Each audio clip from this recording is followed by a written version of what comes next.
want it or need it to feel what is real, just take it and know that what's here or here is just a lyrical feel. Something you can't taste but feel. You can take it or leave it. It's a lyrical feel. Do you want it or need it to feel what is real? Just take it and know that what's here or here is just a lyrical feel. Something you can't taste but feel. You can take it or leave it. It's a lyrical feel. Do you want it or need it to feel what is real? Just take it and know that what's here or here is just a lyrical feel. Welcome, Neo Soul. I'm Knyte, and I am definitely in the presence of two of my beautiful friends. I have Miss Bunny Harvey, and I have Miss Black Widow here, and they are here to share spoken emotions with me. And what it is just basically two of them getting together with me and expressing how we feel about poetry. I definitely want to first touch on Miss Black Widow, who I met at the Black Lion. She did a poem about domestic violence that really, really touched my heart, really made me just need to come up to her and embrace her. And I just would definitely want to thank you again for coming out. Thank you for having me. I appreciate it. Hey, it's a pleasure. I remember meeting you at the Black Lion, and you came with so much passion. And would you please just tell us more about you and how you've come to do poetry? Okay, Domestic Survivor, that piece at the Black Lion, I was feeling really emotional that night. The atmosphere there was right, so it was just perfect. That's a personal piece. Anybody that's heard that knows that I'm talking about domestic violence. I'm talking about, unfortunately, what I was raised in from the time that I can remember since I was like about 7, 8 years old. My mother and father, they were married, but every single day, they were married for 17 years, and every single day was just action going on constantly all the time. And what people don't realize is that not only does it tear the victim down as it did my mother, but it also affects the people around, my brothers and sisters. We all have different issues, especially when it comes to relationships, because it's difficult. When all you've seen is violence in your household, you don't know how to love each other. You don't know what it is to have a healthy relationship. And even though you want it, you might be doing things unconsciously to push people away because you don't understand that this might be an example of healthy love, but you don't know how to reach out to it, because that wasn't what I came from. I came from an atmosphere and an environment where violence was going on every single day. And then when violence is going on, usually it goes out into other phases, you know, where you have substance abuse, because both my mother and father were alcoholics. But my mother became an alcoholic as a result of the abuse that was going on. My father, he had always drank from time to time, and then as the years went on, it just got a little worse. And my mother, who never ever took a drink, started. And then when you're being abused, then in turn you abuse the children. So it's a therapy in a sense. And my father's no longer alive. So it was also a way of trying to come to terms with what was going on in my household. And I didn't have anything to, as I got older, and I tried to ask my father, well, why did you do this? And he would never answer me. And, you know, I would just kind of push him up to the side and say, well, I don't want to talk to you unless you can explain to me why you did this, not only to my mother, but to our family. And the thing that I came to realize, but it was too late, I didn't get a chance to tell him before he passed, is that it is a disease, just like I talk about in the poem. Mm-hmm. He didn't know because he wasn't raised in a household of love. His family was so dysfunctional, and no one ever told him, you know, that he was important. No one ever told him, I love you. And so when you don't see that, and he also came from a household of domestic violence, so he didn't know any better, I feel like. And so he just perpetrated what he saw, what he thought was an example of a loving relationship. And it's not, because domestic violence stems out of rage and insecurities. And so Domestic Survivor, it's like a letter to him. It's sort of a twofold thing, where I'm saying that I forgive you, and I'm saying at the same time that I understand that you didn't have the answers because you didn't know why you were doing it. And that's when you have to seek outside resources. You know, we as a people frown on seeking professional help. But sometimes that's what you need in order to come to terms with tragic and painful issues, because it's still something that still haunts me. I can't, it's not even something that I can sit here and try to pretend that it still doesn't affect me, because it does. And then on the flip side of it, you have women who abuse men, but it's a different type of thing. It's more like they have this rage. It's not a different type of thing, but when women, I think, perpetrate the domestic violence against a man, it's born out of this rage. They don't know what to do with it, and so they're just lashing out, whether it be verbal or whether it's physical. So it's just so many aspects to it, and it goes on every single day, all day. Whether you know somebody who's, personally who's in it, or whether you know a friend that's in it, and it's something that's very difficult to understand, because my mother, I was just like, why did you stay all of those years? Why? And every time she would always say, well, I stayed for the kids, and it wasn't until I became older that I realized, well, I mean, yes, you stayed for the kids, but it had to be something within you that said that this was all that you deserved, that you didn't deserve anything better, I used to think, I'm like, why do people ask why? In the sense that I don't think a woman who's really been in an abusive situation can really give you a reason. I've written a couple of poems about domestic violence, because I went through it. I mean, most women have gone through it at some point to some extent. Right. But while I stayed the time that I stayed, I really can't give you an answer, because there's so much involved in it. There's the time you spent there. There are the kids. There's the love that you felt. There's the love that you still feel. There's the forgiving. Then there's a certain amount of control that when he's in that I'm sorry mode that you have over the situation. There's so many things that. So the thing about it is that I think one of the things that we need to seek instead of understanding is acceptance, and at some point it was over, and people that have gone through it because of their parents or whoever, you got to say it's over, right? And I'm not going to take it any further. And the poem that I wrote, and that's the point, where I was when I wrote that. Okay, I told you where I've been with this, but I can't take it any further, because I don't want to take it into the next relationship, and I don't want my child to take it into the next, his relationships and that type thing. So to seek understanding, it's not going to come. Right. Because she doesn't understand a lot of it herself. I mean, I don't understand right. it. But I can accept it and say, that's just the way it was. Right. The interesting thing about my situation, because you said that you just got to a point where you decided you weren't going to take it anymore. In my mother's and father's relationship, always, whenever something was going down, someone, the neighbors or someone, would call the police. So back then, at that time, you had to say that, somebody had to say that they witnessed it. Otherwise, no one was getting arrested. So this particular time, it was a real vicious fight. They both had knives drawn. I was trying to stop my father. My brother had my mother, and I couldn't take it anymore. I called the police, and when the police came, I finally said, yes, he did. And this is what happened. How old were you? I was like 12 or 13. And so that's what happened. They took him to jail. He probably stayed in there a day. When he came back to the household, though, the police escorted him back to the house so that he can get his things. So my mother never really made the conscious decision. I sort of made it for her, and it's crazy because I blamed myself for a long time for like the breakup of our family, because at that particular point, that was when he left the household, he got all his things, he never came back, and they went through this very nasty, drawn out divorce. And my father would tell me all the time that I was the one that, broke up the family unit, because he was very much into this family unit, and you don't tell your business, regardless of what business it was, to outside strangers. But she didn't go back, right?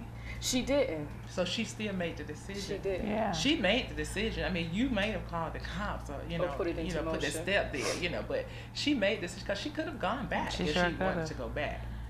But maybe she looked at the way that it really was affecting you. It was you like to a go to blessing. that extreme. You know what I'm saying? So, I mean, you weren't doing the abusing. I mean, and so many people feel guilty for what somebody else is doing. And, you know, you're right, because it's been a long time. It's only been like probably recently that I've been able to come to the conclusion that she was a grown person. They were both grown adults. We were just children placed in this situation and trying to deal in the situation.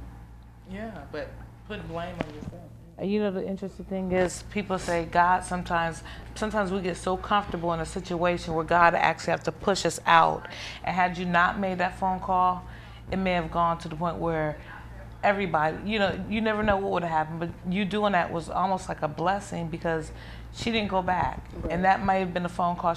You may have made the phone call that she wasn't able to make, basically. Because had you not, things would, the cycle would have not been broken. You've not have gotten out of that situation. It may have been worse. You not be here with us, inspiring other people to tell them it's okay, you can survive, you can be strong, and people relate off of different things. Can I hear the poem? Yeah. Okay. I remember at 8, wondering what fueled my daddy's hate. Didn't know then that he was born from generations of never-ending cycles of abuse and pain. How could he smile at me, then slap mommy? How could he praise me, then curse mommy? How could he hug me, then push mommy? Every single day was a rage of war in my house. I refereed fights, praying for the police to whistle time out, praying for the neighbors to knock and scream stop. Still, mommy endured 17 years of kicks and slaps. 17 years of kicks and slaps. Every single day was a rage of war in my house. I have 4 sisters and 2 brothers, but daddy, he rarely raised a hand against us. Wait, sirens are screaming out. Suddenly, the chaos stopped. After 17 years of bruises and bitterness, mommy and daddy divorced with spitefulness, leaving us, the children, behind with damaged mentalities. Sometimes I feel anger for no reason at all, a hate that castrates, afraid to accept a man's love. I am a daughter in conflict, torn between the father that cherished me, the father that educated me, the father that provided for me, and the husband that beat his wife every single night. Daddy, can you hear me? I am a tormented psyche, your oldest daughter in conflict. I wish you were alive to hear me testify that I understand now. I understand that domestic violence is a disease. It infects everything it can touch, but no one gave you the vaccine, so it ate you up. Then it invaded my mind like an intravenous line. I fought it and survived. Now I'm here to testify that I've been immunized. I understand now that you were a good man, spiritually sick with an evil inheritance. You were never nurtured and you were never kissed. Oh God, how I miss you, man. I love and forgive you, man, because I know you were doing the best you can. Imperfect man, born from generations of never-ending cycles of abuse and pain. I am, my mother is, my sisters are, my brothers are domestic survivors. So get behind me, Satan. I reject your legacy. The cycle ends right here, right now, with me. I walk in recovery. I walk in recovery.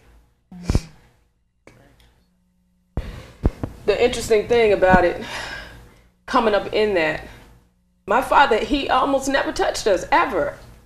Never spanked us, almost never. For him to give us a spanking, I mean, we really had to have done something just really out there. And it was crazy because I could never understand why, you know, you never touched us, but you constantly, we're talking about, I never knew when an episode was going to break out. Never knew.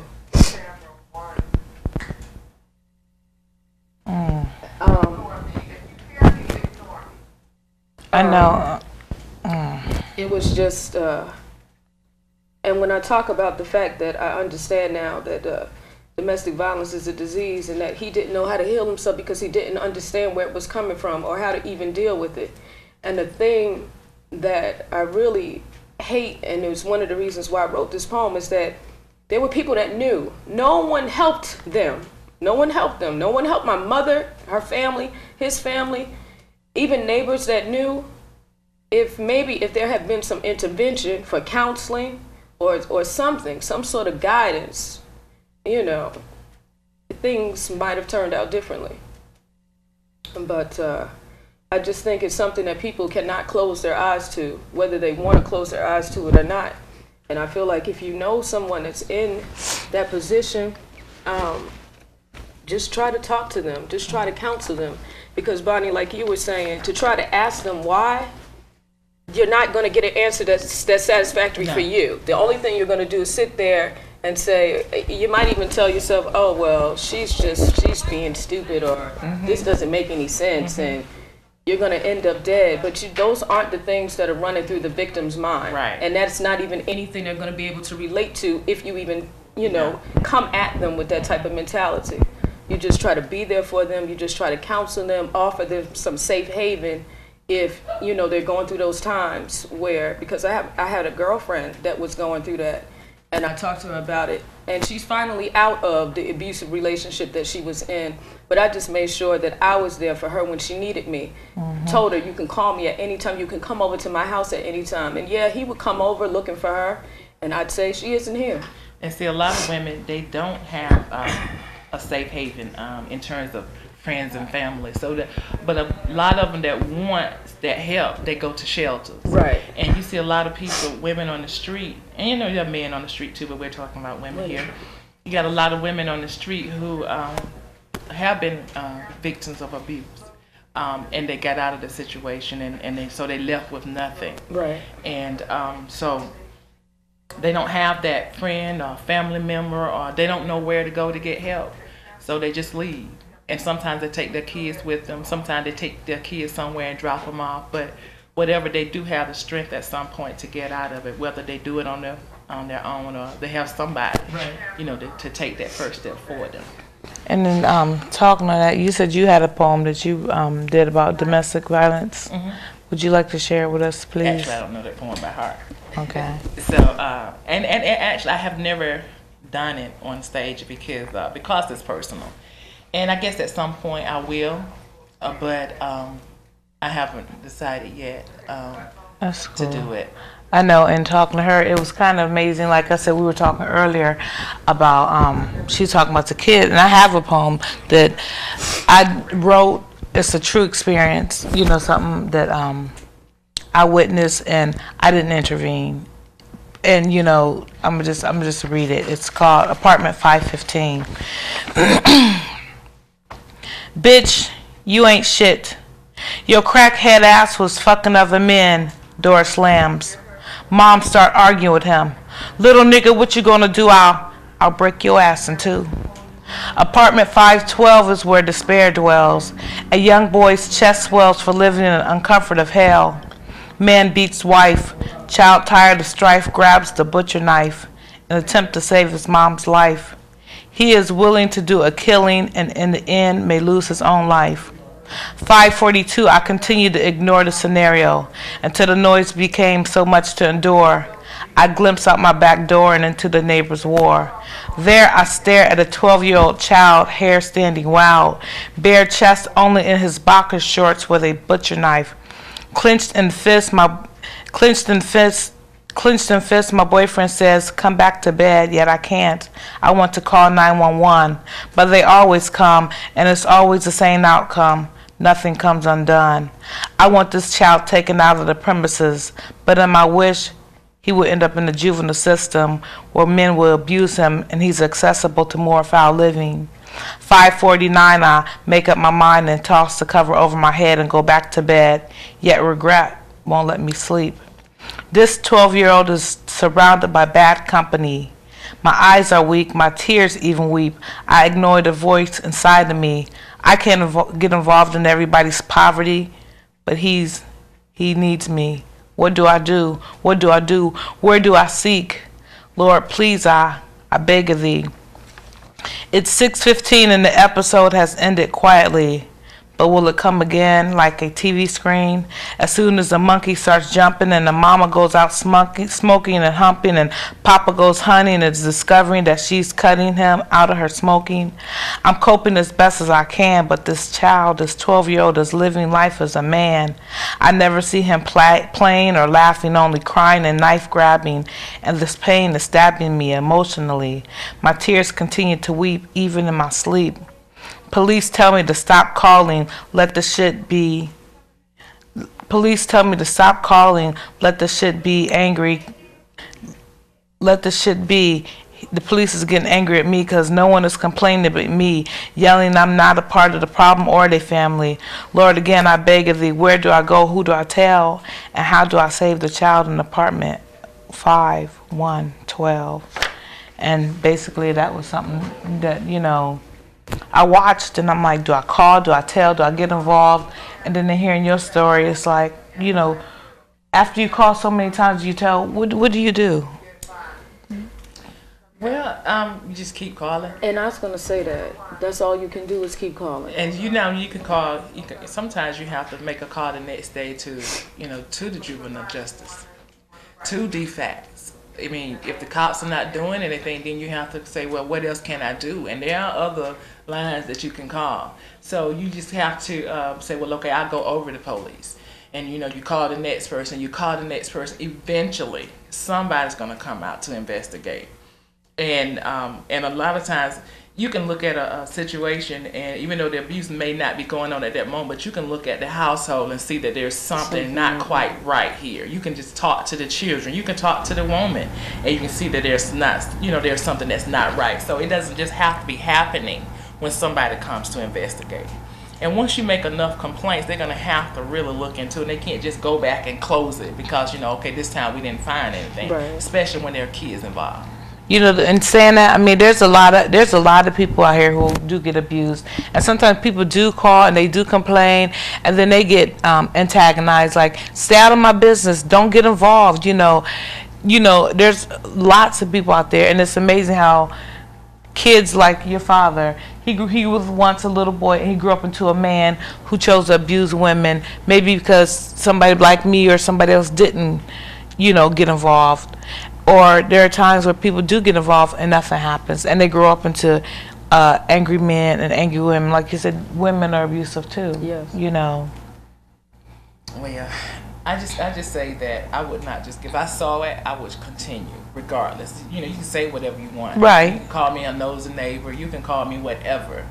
But when you look at that, you know, you really have to try to help. You do. You just have to try. And because it's not going to go away, and even if you just help one child, yeah, you've made a difference. I agree with Bonnie. You do. You have to, because to try to turn your eye to that and pretend like it doesn't happen, it could be anybody. Mm-hmm. You could personalize it if you have to in order to make yourself get involved. That could be someone that's close to you that could be in that same situation. And it doesn't matter how many times you call, because I mean, I can't even tell you how many times the police had come out to our home. And you know, of course, but so many times, it gets to the point where they don't care, you know, and it's just another routine thing, and they're going to take their time getting there. But this particular time, when I called, they got there, and they took the story, and they took him in, you know, so... And it made you the strong sister you are right here. I'm telling you, I know it takes a lot out of you to do that poem. I know it. I could feel it. But in the same time, it's almost like a testimony where your words are inspiring and touching other people and encouraging other people I can make this phone call, or I can leave, or I can do this. You know, I don't have to be frail, and you don't have to carry a burden of it's not my fault. You probably saved the family, you know, if anything else. I can see that logically, but emotionally, it's still something that's difficult. There are times when I can say, I did the right thing. And there are other times that I sit there and say, did I do the right thing? But then I rationalize it and I tell myself, yes, because someone would have ended up dead. It was only a matter of time, and actually it was fast approaching. Because we're not talking about isolated incidents. Like I said in the poem, this went on all the time, 24/7. And a lot of times I was breaking up fights. My brother was breaking up fights. I was the oldest girl. I have 4 sisters. He was the oldest. But it got to the point where he would just stand there, you know? And I was the one. And I'm thinking in my mind, this is crazy, insane. I can't believe that this is happening. And then I can't believe that my brother's not even trying to help me to stop them from, you know, seriously killing each other. So it's... I mean, just saying that, when we were just saying how outside people need to get involved, you got involved, and you know, instead of some of the neighbor doing it, you were a part of it. You made the phone call. You didn't wait for the neighbors or the police to come. You made that phone call, and then just in doing that, you're actually speaking on what you're giving advice about. You know, if you say, don't drink that water, but you rather have Kool-Aid because you don't want to touch the water, but you're actually doing the same thing you're telling other people to do. It's safer if I'm doing it, then you can do it. Opposed to just preaching and doing something completely different. You saved the family because you made that phone call. Your brother didn't make it. Your cousins, nobody. You made that phone call. So, and that's encouragement right there, you know. And mentally, eventually, it probably will sink in that you did what you had to do, and then just saying that inspired other people to make that phone call, you know. Yeah. I thank you for that. Like I said, I mean, when I seen you do it, it just touched me. You know, it really touches me when people do things poetically or speak when it's from their heart, and I know it's real, and I know it's a painful thing to get up and express yourself poetically. But those are the people we like to hear. It really is, because I think a lot of times we get lost in the fact that we're just doing entertainment. But sometimes it's not all about entertainment. It's therapy, I think, for people who choose to make it their therapy. And for me, it's a little bit difficult to be objective and to write objectively. I can do it, and I have done it, but I think I tap into my greatest significance when I'm doing my poetry, when I tap into a personal place, but then try to make it where other people can relate to it too, or can take something away from it. So. But you do that a lot. With relationships, the way you bring a relationship to the point where, this girl will do a poem or something, or just express herself to the point where men up there clapping and just, you know, yeah, it's amazing. And you have such a beautiful voice. It's like I taught her how to sing and hit that vibrato. I think it was Maya that said that when it gets down to it, everything is about relationships. So when someone asks me, so what type of poem do you write? Most of them are just relationship poems.